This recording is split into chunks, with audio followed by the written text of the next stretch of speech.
शताब्दी की है। जम्बू राज्य पर शून वंश का शासन था और हीराकोटा राज्य में अय्याशी का केंद्र है। मुझे शराब चाहिए। नरेंद्र हीरा कोठे में काम करने वाली सुरेखा के ऊपर चीखा। सुरेखा अच्छी तरह से जानती थी कि नरेंद्र रसूखदार सिंघल परिवार का दामाद है। सिंघल परिवार राज्य की सेना को हथियारों की सप्लाई करता था। शराब खत्म हो चुकी है। वो कांपते होठों से बस इतना ही जवाब दे सकी। इतना सुनना था कि नरेंद्र के दोस्त मानो बौरा ही गए। उन्होंने खाली हो चुकी शराब की सुराहियां जमीन पर पटक कर तोड़ना शुरू कर दी। मैं इस कोठे को ही खत्म कर दूंगा। नरेंद्र तो अपने दोस्तों से भी एक कदम आगे निकल गया। उसका चेहरा गुस्से से तमतमा रहा था। उसने आव देखा न ताव कोठे को रोशन कर रही मशाल से कोठे में आग लगा दी। अरे दिमाग से पैदल है क्या बे? देखो इस पागल को खुद भी मरेगा और दूसरों को भी मारेगा। कोठे में मौजूद लोग नरेंद्र के ऊपर फप्तियां कसते हुए बाहर भागने लगे। भागने वालों में नरेंद्र के दोस्त भी शामिल थे। नरेंद्र बेवकूफों की तरह कोठे के अंदर खड़ा रहा। कोठे की छत पर लगा एक लकड़ी का लट्ठा उसके सिर पर गिरा और वो बेहोश होकर जमीन पर गिर पड़ा। जैसे ही धरती पर नरेंद्र की आंखें बंद हुई, वैसे ही मानो उसे जन्म से पहले हुई घटनाओं को देखने की दिव्य दृष्टि मिल गई। उसने देखा कि वो स्वर्ग के 7 सबसे शक्तिशाली देवताओं में से एक था। वे देवता जिन्हें अमृतत्व का वरदान मिला हुआ था। अगर नरेंद्र को भी अमृतत्व का वरदान मिला हुआ था तो वो मरा कैसे? ये सवाल नरेंद्र के मन में खलबली मचा देता है। अरे मरता नहीं है, सोता तो है ना। जब वो सो रहा होगा तो चुरा लेंगे उसका अमृत कलश। नरेंद्र ने अपनी यादों को कुरेदा तो किसी की खुसफुसाहट सुनी, लेकिन यादें इतनी धुंधली थीं कि वो सही से किसी का चेहरा नहीं देख पाया। आखिर कौन था जिसने नरेंद्र का अमृत कलश चुराया था? नरेंद्र समझ चुका है कि वो एक अय्याश आदमी नहीं है जैसा उसे जम्बू राज्य के लोग समझते हैं, बल्कि वो एक स्वर्ग का देवता है। उसे धीरे धीरे होश आने लगा। अबे नल्ले बेरोजगारों को आग भी नहीं पकड़ती क्या? देखो साले के शरीर को आंच तक नहीं आई है। नरेंद्र के जमीन पर पड़े बेहोश शरीर के पास खड़े एक आदमी ने कहा। हीरा कोठे के अंदर आग बुझाई जा चुकी थी। कई लोग नरेंद्र के शरीर के पास खड़े थे और फप्तियां कस रहे थे। धुएं की घुटन से मर गया होगा, एक बोला। मर ही जाए तो अच्छा है, धरती पे बोझ है साला। दूसरे ने बात पूरी की तो खूब ठहाके लगे। नरेंद्र लोगों को अपने जिंदा होने का सबूत देना चाहता था, लेकिन वो अपना शरीर हिला तक नहीं पा रहा था। उसे अपनी कमजोरी पर बड़ी शर्म महसूस हो रही थी। राहत की बात यह थी कि कोई उसके इस आंतरिक संघर्ष को देख नहीं सकता था। अचानक नाभि के पास हो रही हलचल ने नरेंद्र का ध्यान खींचा। उसे महसूस हुआ मानो अमृत उसकी नाभि से निकलकर उसके शरीर के विभिन्न हिस्सों में जा रहा है। यह वही अमृत है जो देव रूप में नरेंद्र के पास था। उसने दिमाग का पूरा जोर लगाकर एक बार फिर से अमृत की गुत्थी सुलझाने की कोशिश की, लेकिन जैसे ही उसने अमृत की ओर ध्यान दिया, उसका शरीर जोर से कांपने लगा और वो उठ के बैठ गया। आखिर कौन है जो अमृत के राज को सहेज के रखना चाहता है? मान गए भाई, नकारों को भी भगवान बड़ी लंबी उम्र देता है। नरेंद्र के उठकर बैठते ही लोग उसके ऊपर हंसने लगे। उन हंसते हुए चेहरों में एक चेहरा ऐसा भी था जो गुस्से से नरेंद्र की ओर देख रहा था, और वो चेहरा था उसके ससुर श्री पुरुषोत्तम सिंघल का। छे, मेरे मरने के बाद ये सब कांड नहीं कर सकता था तू? पुरुषोत्तम गुस्से में पागल हो रहे थे। मैं कुछ गलत नहीं कर सकता, मैं तो स्वर्ग का देवता हूं। नरेंद्र के मुंह से अचानक निकल गया। तो फिर मैं जम्बू राज्य का राजा हूं, मैं स्वर्ग की अप्सरा हूं। कोठे में मौजूद लोग नरेंद्र का मजाक उड़ाने लगे। स्वर्ग का देवता? स्वर्ग का देवता सुहाग रात पे पत्नी को छोड़ के कोठे पर आता है क्या? पुरुषोत्तम का पारा और भी चढ़ रहा था। नरेंद्र को आभास तो था कि कोई तो है जो उसके दिमाग से खेलकर उसे उल्टी सीधी हरकतें करने के लिए मजबूर कर रहा है। कोई तो है जो देवलोक से ही उसके पीछे पड़ा हुआ है।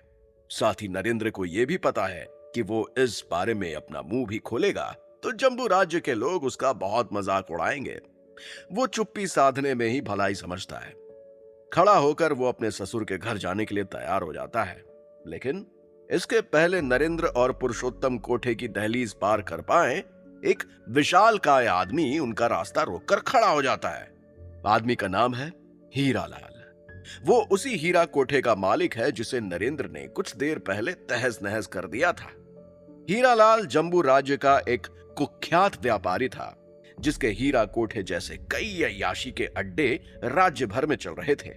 पुरुषोत्तम सिंघल जैसे इज्जतदार लोग उससे दूरी बना के रखते थे, लेकिन उनके नालायक दामाद ने उन्हें हीरालाल के इतना करीब लाके खड़ा कर दिया था। देखिए पुरुषोत्तम जी, मैं आपकी बहुत इज्जत करता हूं, लेकिन आपके इस नकारे दामाद ने जो मेरे कोठे का नुकसान किया है, उसकी भरपाई तो करनी पड़ेगी ना।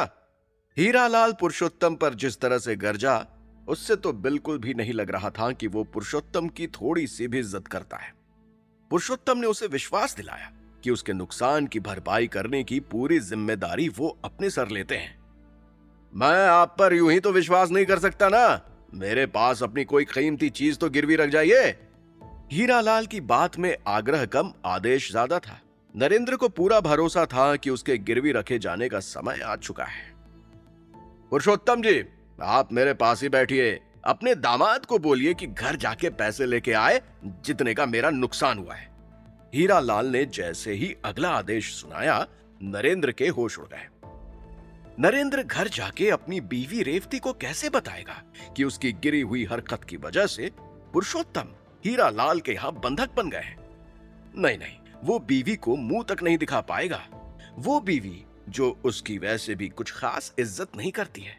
नरेंद्र हीरालाल से लगभग गिड़गिड़ाते हुए बोला कि वो उसके पास रहने के लिए तैयार है। अरे गधे, मैं कीमती चीज गिरवी रखने की बात कर रहा था। तुझे बाजार में बेचने जाऊंगा ना, तो मुझे ही पैसे देने पड़ जाएंगे। हीरालाल के इस बात पर सब जोर से हंस पड़े। नरेंद्र को समझ आ गया था कि विनती करने से कोई भी फायदा नहीं होगा। वो टूटी हुई उम्मीद के साथ घर की ओर चल पड़ा। कोठे से निकलते वक्त वो पुरुषोत्तम से आंखें भी नहीं मिला पा रहा था। उसकी आंखों में आंसू थे और उसने मन ही मन कसम खाई कि वो सिंघल परिवार का खोया हुआ सम्मान वापस लौटाएगा। वो अपनी बीवी की आंखों में अपने लिए इज्जत देखने के लिए तड़प रहा था। भला हो मेरे पति का, जिसने तुझे गोद ले लिया। कभी सोचा है तेरा क्या होता तेरे माँ बाप के गायब होने के बाद? सड़ता रहता किसी अनाथालय में। मैंने मना किया था कि मत करो अपनी बेटी की इस नकारे से शादी, लेकिन नहीं माने। दोस्त से वादा जो किया था, अब भुगत रहे। नरेंद्र की सास मांडवी सिंघल एक ही सांस में बोल गई। वो आग बबूला हो रही थी। नरेंद्र की पत्नी रेवती की आंखों में भी उसके लिए तिरस्कार के अलावा कुछ नहीं था। वही पत्नी जिससे नरेंद्र की एक दिन पहले शादी हुई थी, वही पत्नी जिसे वो सुहाग रात पर अकेला छोड़ के कोठे चला गया था। गुस्से में रेवती का दूधिया चेहरा गुलाबी पड़ जाता है और वो और भी खूबसूरत लगने लगती है, लेकिन नरेंद्र उसकी खूबसूरती की तारीफ करके पिटना नहीं चाहता था। आप लोग जितनी चाहो उतनी गालियां मुझे दे लेना, लेकिन पहले हीरालाल को पैसे देके पिताजी को छुड़वा लाते हैं। नरेंद्र हिचकिचाते हुए बोला। कितने पैसे हैं तुम्हारे पास? रेवती ने तीखा सवाल दागा। नरेंद्र के पास तो फूटी कौड़ी नहीं थी, क्योंकि वो तो सारे पैसे अय्याशी में उड़ा दिया करता था। व्यापार तो ठीक चल रहा है ना अपना, उससे कुछ पैसे निकाल लेते हैं, नरेंद्र ने सलाह दी। रेवती को अपने पति की मासूमियत पर तरस भी आता है और गुस्सा भी। वो नरेंद्र का कस के हाथ पकड़ती है और उसे घर से बाहर ले जाती है। वो पैदल ही कहीं जाने लगती है। नरेंद्र जानना चाह रहा है कि वो कहां जा रहे हैं, लेकिन रेवती उसे कुछ भी बताने के मूड में नहीं है। कुछ किलोमीटर पैदल चलने के बाद वे दोनों सिंघल शस्त्र निर्माण कारखाना पहुंचते हैं। रेवती ने अभी कुछ ही दिनों पहले शस्त्र बनाने के पुश्तैनी व्यापार का जिम्मा संभाला है। कितने दिनों से तुम कारखाने नहीं आए हो? रेवती नरेंद्र से पूछती है। वो अभी भी बहुत गुस्से में है। काफी दिनों से, नरेंद्र जवाब देता है। रेवती उसे उलाहना देते हुए कहती है कि उसे कारखाने की शक्ल देखे हुए कई महीने हो चुके हैं। नरेंद्र चुप्पी साधे खड़ा रहता है, क्योंकि उसे पता है कि रेवती सच बोल रही है। नरेंद्र जब कारखाने के अंदर जाता है तो उसके होश उड़ जाते हैं। वो देखता है कि कारखाने में बहुत कम शस्त्र बन रहे हैं। सारे बड़े कारीगर जो कारखाने में काम करते थे नदारद हैं। सारे कारीगर कहां गए? नरेंद्र के मुंह से अनायास ही निकल पड़ता है। तोड़ ले गया चौहान सबको। रेवती नरेंद्र को सिंघल परिवार के पुश्तैनी व्यापार की माली हालत से अवगत कराती है। महेश चौहान और उसका परिवार भी जम्बू राज्य के रसूखदार परिवारों में से है। वो सिंघल परिवार के मंझे हुए कारीगरों को तोड़कर अपना शस्त्र निर्माण का कारोबार तेजी से बढ़ा रहा है। पहले तो ज्यादातर अपराधी, लुटेरे और डाकू वगैरह ही उसके हथियार खरीदते थे।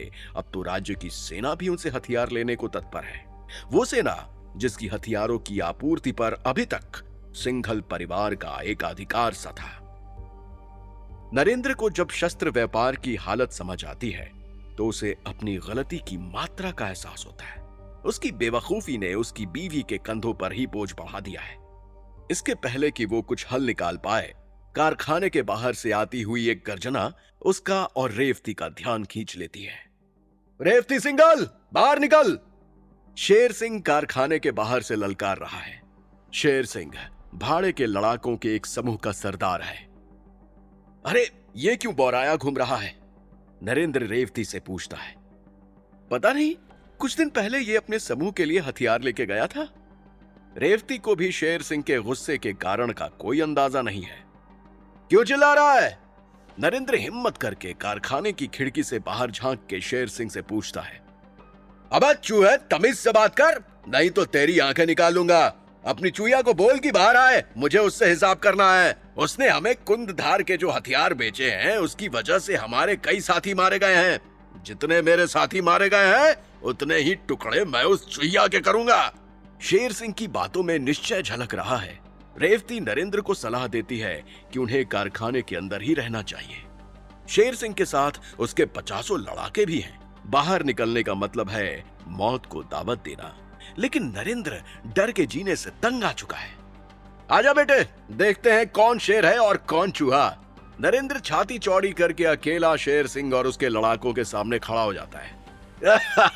अरे तेरे लिए तो मेरा एक लड़का ही काफी है।